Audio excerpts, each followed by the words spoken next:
Hello guys, welcome to Sangeeta's creation. নতুন একটি ভিডিওতে তোমাদের স্বাগত। দিনটা ছিল 25 ডিসেম্বর, আর 25 ডিসেম্বর মানে ঘোরা, খাওয়া, মজা, আনন্দ।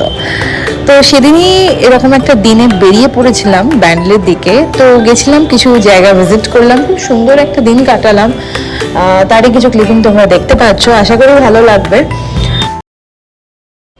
এই যে সিঁড়িটায় উঠছি তোমরা দেখতে পাচ্ছ, আশা করি তোমরা জানো হিমালয়ের সেই বড় ঘড়িটা যেখানে 152টা সিঁড়ি উপরে উঠতে হয়, তার কিছু দৃশ্য তোমরা দেখতে পাচ্ছ। আমি ওপর থেকে ওটা ক্যাপচার করার চেষ্টা করেছি। খুব সুন্দর একটা জায়গা। আর এই যে জায়গাটা দেখতে পাচ্ছ সেটা হচ্ছে একটা হিডেন একটা স্নানাঘর বানানো হয়েছিল, খুব সুন্দর আর খুব ঠান্ডা জায়গাটা। তার কিছু ক্লিপিং তোমরা দেখতে পাচ্ছ। এটা ছিল লাহিড়ী বাবার আশ্রম। খুব সুন্দর একটা জায়গা ছিল, আশ্রমটা অসাধারণ। ভিতরে ভিডিও করতে পারিনি কারণ ফোন অ্যালাউ ছিল না, যতটুকু পেরেছি এইটুকুই ভিডিও গেছে।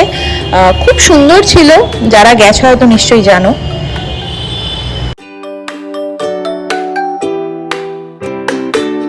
তো আমার 25 এইভাবেই কেটেছে। আশা করি ভিডিওটা ভালো লেগেছে। লাইক, শেয়ার, কমেন্ট, সাবস্ক্রাইব করে দিও। দেখা হবে নেক্সট ভিডিওতে।